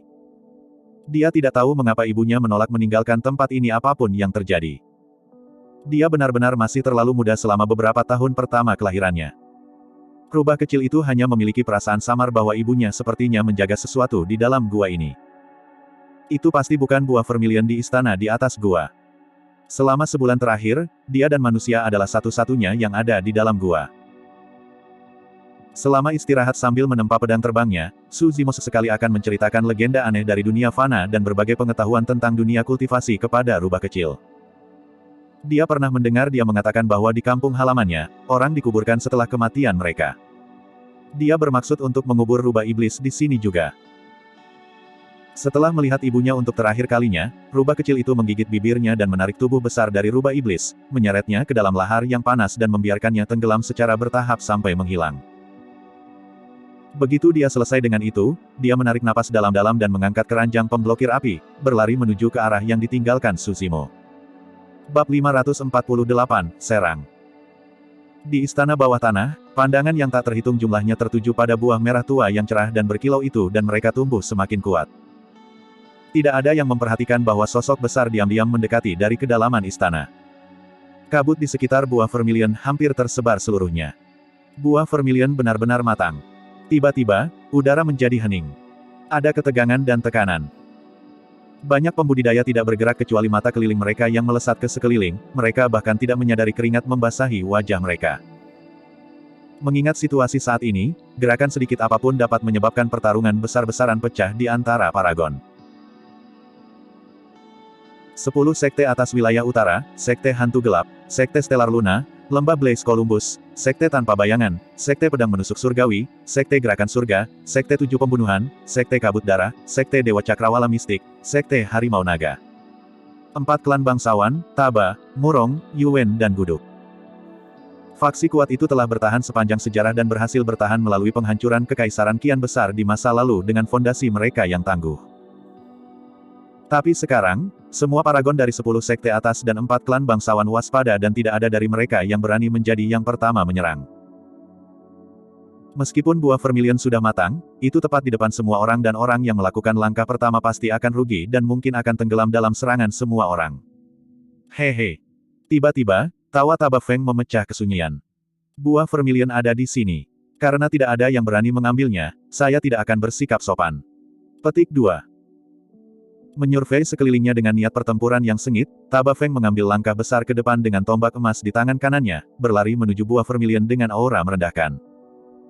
Semua orang yang hadir adalah semua paragon dari wilayah utara, yang terkuat dari generasi muda. Bahkan mereka yang bukan dari 10 sekte atas atau 4 klan bangsawan tidak merasa bahwa mereka lebih rendah dari Taba Feng dan secara alami tidak merasa takut. Paragon Dragon Tiger Sekte menderu dengan dingin. Taba Feng, kamu pikir kamu memenuhi syarat untuk mengambil buah vermilion dan memerintah tertinggi di wilayah utara. Memegang dua pentungan, teladan Sekte Harimau Naga memiliki aura yang mendominasi saat dia berdiri. Ledakan. Tombak emas bertabrakan dengan pentungan kembar dan mengeluarkan ledakan memekakkan telinga dengan bunga api. Itu bahkan perpecahan. Kedua belah pihak didorong ke belakang dengan tabrakan langsung itu. Di antara 10 sekte atas, Sekte Harimau Naga adalah satu-satunya yang fokus hanya pada temper tubuh. Master pendiri yang menetapkannya adalah sosok yang luar biasa di Tianhuang Daratan dan meninggalkan Sutra Harimau Naga. Dikatakan bahwa pada puncak kultivasinya, seseorang dapat menaklukkan naga dan membasmi harimau, tidak ada yang tidak bisa dilakukan. Pentungan kembar juga dikenal sebagai pentungan naga harimau. Tongkat di tangan kirinya terukir dengan pola rumit yang terlihat seperti sisik naga. Tongkat di tangan kanannya memiliki pola bunga kuning hitam yang mirip dengan yang ada di kulit harimau. Senjata yang mereka gunakan berdua adalah senjata roh kelas sempurna. Awalnya, pada kompetisi Sekte Great Zhou, kelahiran senjata roh yang sempurna sudah cukup untuk menggerakkan ibu kota dan menggoda inti emas yang tak terhitung jumlahnya. Tapi sekarang, dua senjata roh sempurna ditampilkan saat dua paragon bertarung. Berdengung. Tiba-tiba, suara jelas dari pedang yang berdengung terdengar di kehampaan. Cahaya pedang menyala. Itu putih menyala dan merobek kekosongan menjadi dua. Teladan dari Sekte Pedang Menusuk Surgawi telah menyerang dan tebasannya menembus kehampaan. Awalnya tidak ada apa-apa di sana. Namun, sinar pedang menyinari sosok di udara yang mundur dengan tergesa-gesa dengan ekspresi bingung, menghindari gerakan membunuh selebar sehelai rambut. Itu adalah teladan dari Sekte Tanpa Bayangan yang mencoba mendekati buah vermilion dengan menyembunyikan dirinya sendiri. Namun, teladan Sekte Pedang Menusuk Surgawi melihatnya dan memaksanya keluar dengan satu tebasan. Paragon dari Sekte Hantu Gelap mengetuk kakinya dari tanah dan menyerbu ke arah buah vermilion seperti hantu tetapi dia dihalangi oleh seberkas api. Kamu. Ekspresi teladan Dark Ghost Sekte suram. Orang yang menyerang adalah Wang Yan dari Blaze Columbus Valley. Sebulan yang lalu, dia melarikan diri dari tempat ini dan dengan bantuan senior di sektenya, menyembuhkan luka-lukanya sepenuhnya dan bahkan mengembangkan kultivasinya. Dia tidak hanya kembali untuk buah vermilion, tetapi juga untuk balas dendam. Saat teladan Blood Mist Sekte bergerak, bintang raksasa muncul di hadapannya. Teladan Stellar Luna Sekte telah menyerang. Paragon dari Heaven Motion Sect, Seven Kills Sect, Yuan Wujia, Murong Wushuang dan semua orang menyerang baik secara berpasangan atau dalam pertarungan tiga arah. Situasinya benar-benar kacau. Semua paragon lain di wilayah utara mengambil kesempatan untuk menyerang. Seorang kultivator berwajah panjang mengandalkan kecepatan teknik gerakannya dan menghindari beberapa serangan fatal berturut-turut, menyerang buah vermilion. Sebelum dia bisa mencapainya, kabut darah muncul di hadapannya dan melahapnya sepenuhnya, tidak meninggalkan mayat. Beberapa jenius lain yang mencoba mendekat juga dihancurkan oleh tombak Taba Feng. Battle Royal antara paragon dari 10 sekte atas dan 4 klan bangsawan sangat menakutkan karena neraka dan setiap pembudidaya yang mendekat langsung dicincang. Banyak paragon yang hadir sangat konservatif dan belum memberikan semuanya. Jika ada teladan yang mulai menggunakan fenomena inti emas dan menyebabkan ancaman bagi orang lain, itu pasti akan menyebabkan reaksi berantai dan Battle Royal itu akan berubah menjadi lebih berdarah dan kejam. Mu Dongqing dan Bai Yuhan berdiri di garis terluar dan melihat pertempuran sengit paragon dengan ekspresi pucat. Ini adalah representasi sempurna dari betapa biadab dan kejamnya dunia kultivasi. Mereka berdua menyaksikan orang yang dikenal sebagai inti emas nomor satu dari Great Sang hanya untuk dipukuli oleh paragon Dragon Tiger Truncheon dari Dragon Tiger Sekte berulang kali. Orang itu hanya berhasil melepaskan fenomena inti emasnya di tengah jalan ketika dia dibunuh oleh teladan Sekte Harimau Naga dan mati di tempat. Orang jenius di dunia kultivasi sama sekali tidak berharga saat ini. Hanya mereka yang bisa selamat dari baptisan darah yang bisa dianggap sebagai paragon sejati dari wilayah utara. Ini terlalu menakutkan. Bai Yuhan berkomentar dengan lembut, paragon dari 10 sekte atas dan 4 klan bangsawan sedang bertarung di sekitar buah vermilion. Siapapun yang ingin mendapatkan buah vermilion harus melewati mereka dan pasti akan gagal. Petik 2. Mu Dongqing mengangguk. Itu benar, kekuatan tempur mereka benar-benar terlalu menakutkan. Petik 2. Pada saat itu, sesosok tubuh yang tinggi dan kekar bergegas ke kerumunan. Pria kekar itu mengenakan pakaian linen kasar yang memperlihatkan lengannya yang tebal dan berotot. Ekspresinya kaku dan kemanapun dia lewat, semuanya terbalik saat dia menyerbu tepat ke tengah medan perang. Orang lain yang ingin mati. Petik 2. Bai Yuhan menggelengkan kepalanya dan mendesah lembut. Dalam waktu singkat ini, ratusan inti emas telah binasa di medan perang. Setiap teladan yang ingin mendekati buah vermilion pasti akan dibantai oleh paragon dari 10 sekte atas dan 4 klan bangsawan tanpa ampun. Dalam sekejap mata, pria kekar itu sudah mendekat dan bertarung melawan teladan sekte kabut darah. Sudah ada lusinan inti emas yang telah mati di tangan teladan sekte kabut darah sekarang. Mengontrol kabut darahnya, teladan itu melahap segalanya dan tidak ada yang tidak bisa dia korosi dan makan. Faktanya, Mu Dongqing dan Bai Yuhan melihat beberapa fenomena pelepasan inti emas yang dilahap oleh kabut darahnya sepenuhnya. Kamu pasti punya keinginan mati. Ketika dia melihat bahwa pria kekar itu tidak berniat memperlambat, teladan sekte kabut darah mencibir dan melepaskan kabut darahnya untuk menelan yang pertama. Skram! Suaranya menggelegar dan gemetar.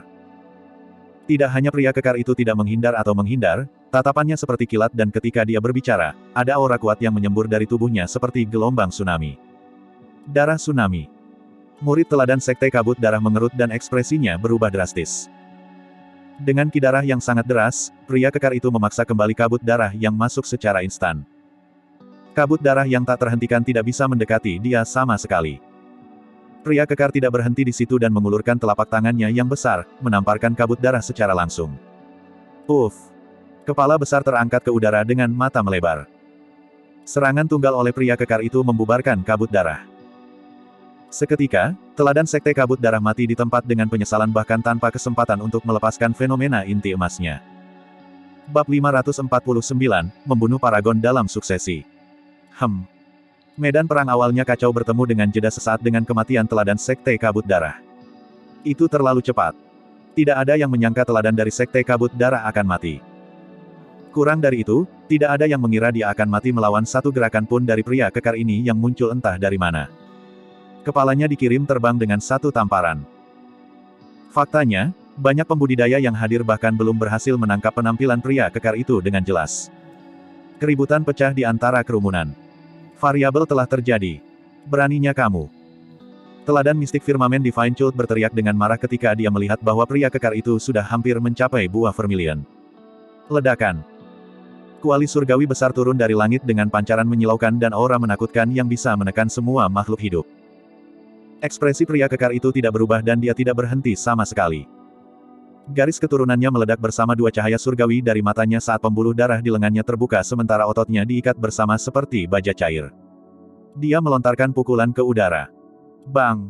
Ledakan keras terdengar di udara.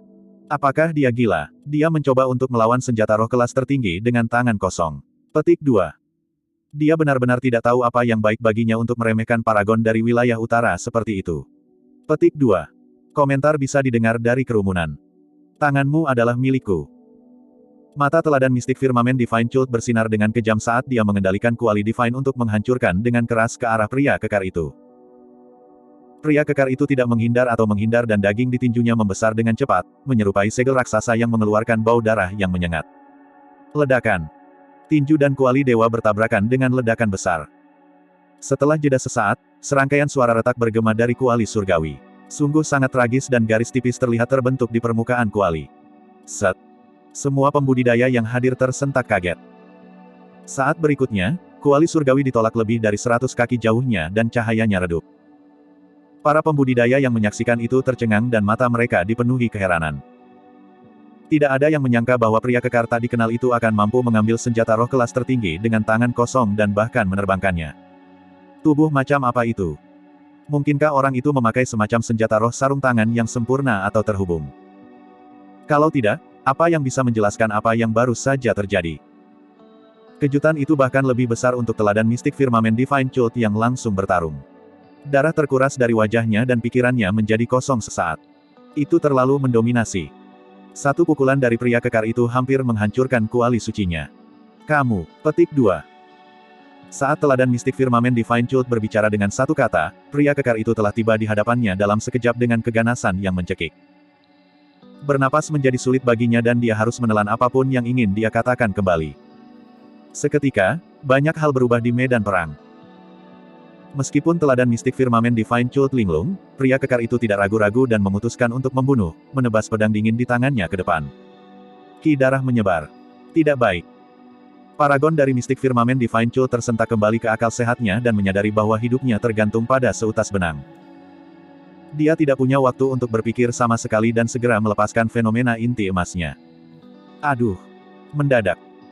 Suara tragis hantu yang meratap bisa terdengar saat pedang pria kekar itu mengiris udara, mengganggu pikiran seseorang secara instan. Teladan mistik firmamen Divine Cult tidak dapat mendukung fenomena inti emasnya sepenuhnya dan itu menghilang pada saat gangguannya.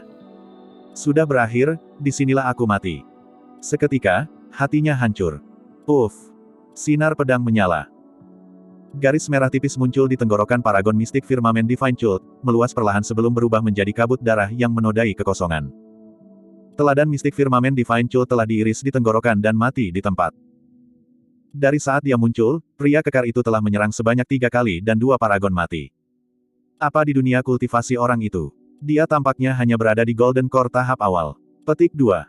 Apa? Banyak pembudidaya yang menonton terkejut dan menggunakan spirit piring art mereka pada pria kekar itu. Dia benar-benar di Golden Core tahap awal.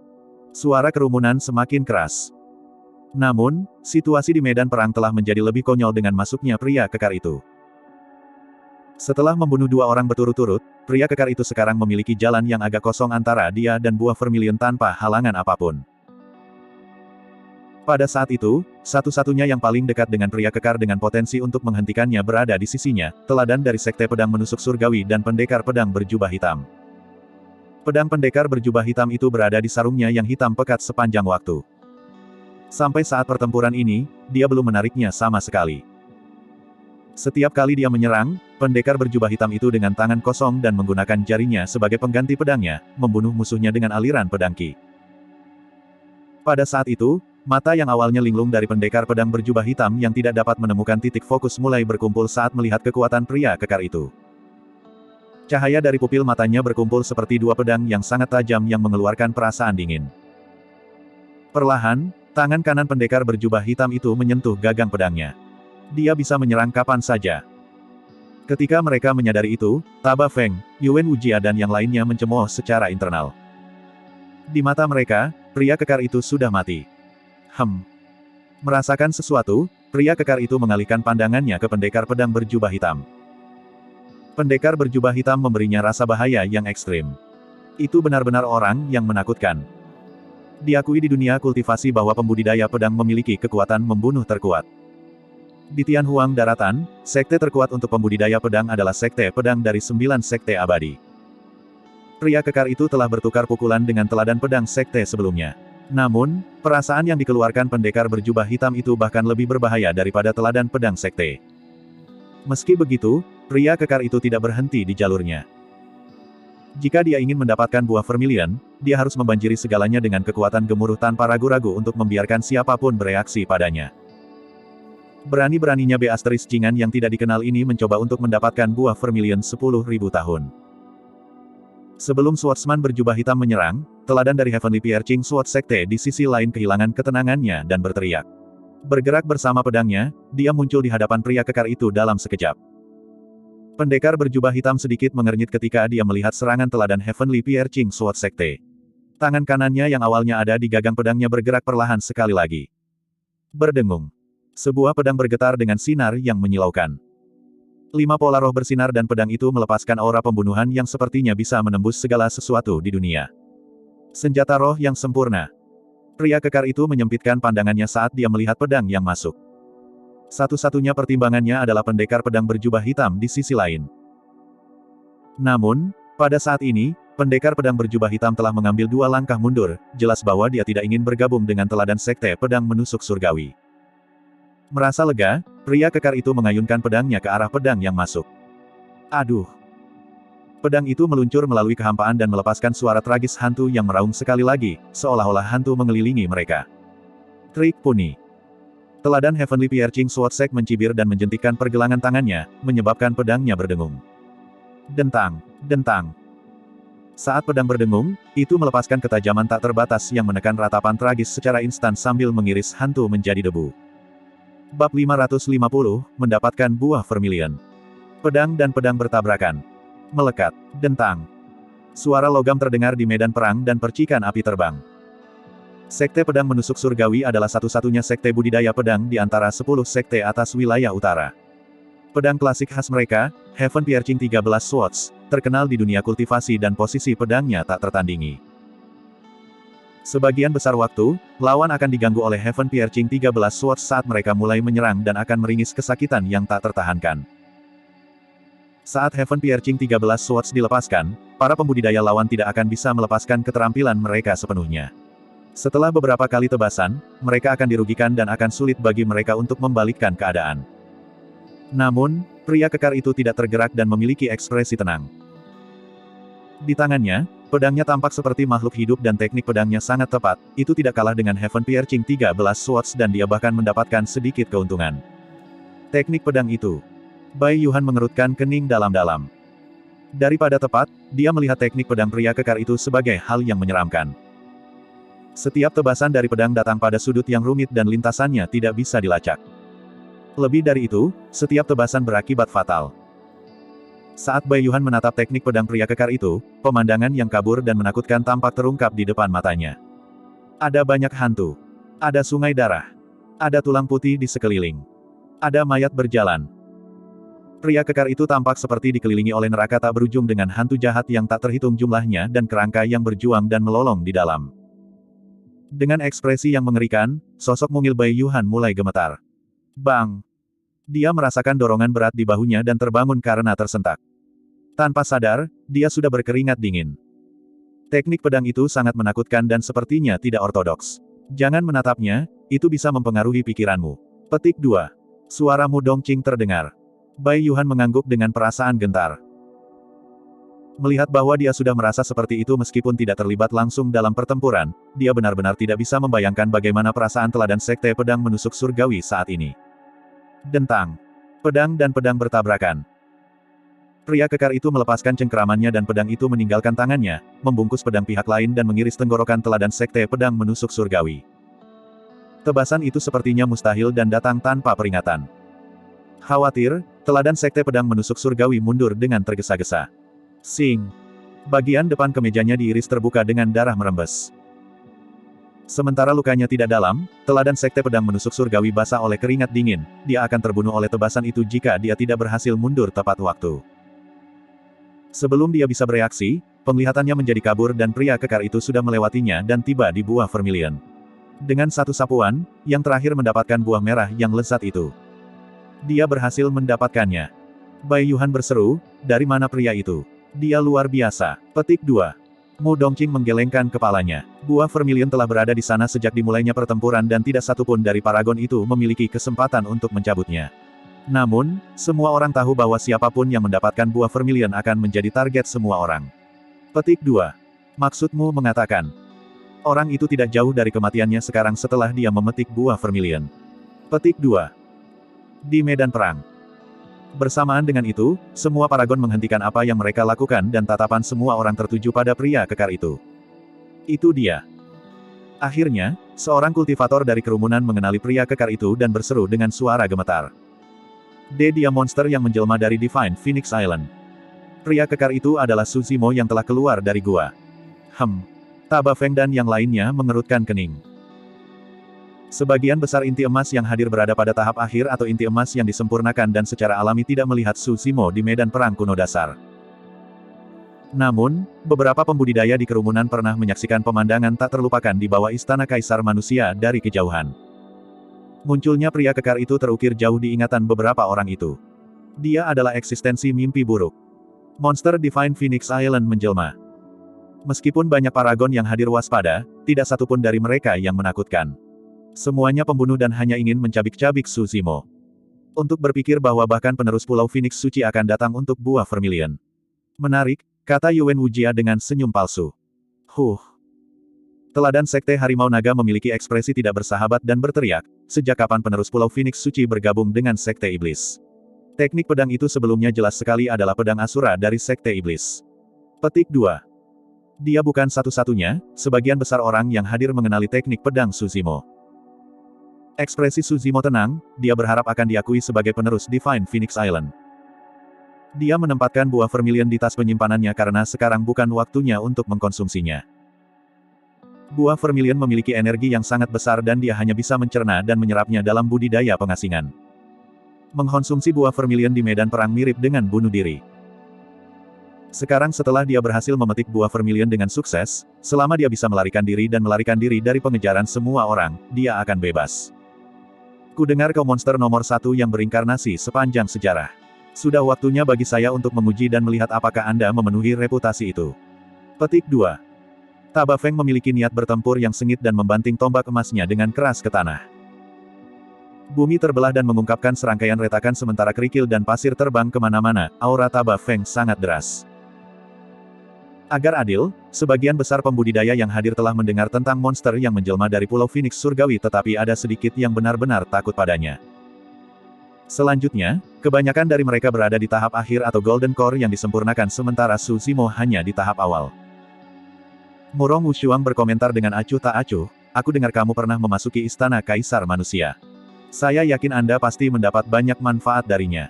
Petik 2. Kata-kata itu menyebabkan kehebohan besar di kerumunan. Beberapa pembudidaya yang awalnya berencana untuk tidak terlibat kini tergoda. Siapa yang tidak akan tergoda untuk mendapatkan warisan istana Kaisar Manusia? Serahkan buah vermilion dan warisan istana Kaisar Manusia dan kami bisa meninggalkanmu dengan mayat. Paragon Seven Kills Sekte memegang dua belati dan matanya berkobar dengan niat membunuh yang hampir seperti korporeal. Hahaha. Suzimo mengangkat kepalanya dengan tawa liar dan mengarahkan pedangnya ke sekelompok paragon yang menghalangi jalannya, mengangguk. Bagus. Sungguh sombong. Kamu ingin membunuhku bahkan jika aku menyerahkan buah vermilion. Mari kita lihat berapa banyak dari Anda paragon yang berhasil bertahan hidup saya hari ini. Petik 2. Setan. Paragon Dragon Tiger Sekte memegang pentungan dan berteriak dengan kekuatan surgawi, ini bukan medan perang kuno. Ini bukan tempat bagimu untuk menjadi kurang ajar. Petik 2. Apa yang dapat kamu lakukan padaku jika aku ingin kurang ajar? Suzimo mencibir dan mendekati teladan Sekte Harimau Naga dengan langkah besar. Dengan dingin, dia berkomentar dengan tatapan dingin, siapapun yang menghalangi jalanku akan dibunuh tanpa ampun. Rambut hitamnya menari-nari dengan liar dan tatapannya seperti listrik. Dengan aura yang mengintimidasi, sosok yang tingginya lebih dari 2 meter itu tampak seperti makhluk yang sangat hebat yang bisa membunuh makhluk abadi yang melesat. Membunuh. Paragon meraung serempak dan menyerang secara bersamaan.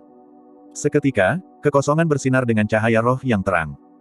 10 paragon terbang ke udara, berkilau seperti 10 matahari yang terik. Taba Feng, Yuan Wujia dan Sekte Harimau Naga, 3 pembudidaya yang paling jitu dalam pertempuran jarak dekat telah mendekat. Sebuah tombak emas bercabang 3 dan pentungan naga harimau terbang di udara. Pedang terbang, belati, tombak, dan senjata roh lainnya berubah menjadi seberkas cahaya yang datang seketika dengan niat mengerikan juga. Di ranah kultivasi yang sama, siapa yang bisa bertahan melawan serangan gabungan dari 10 paragon itu?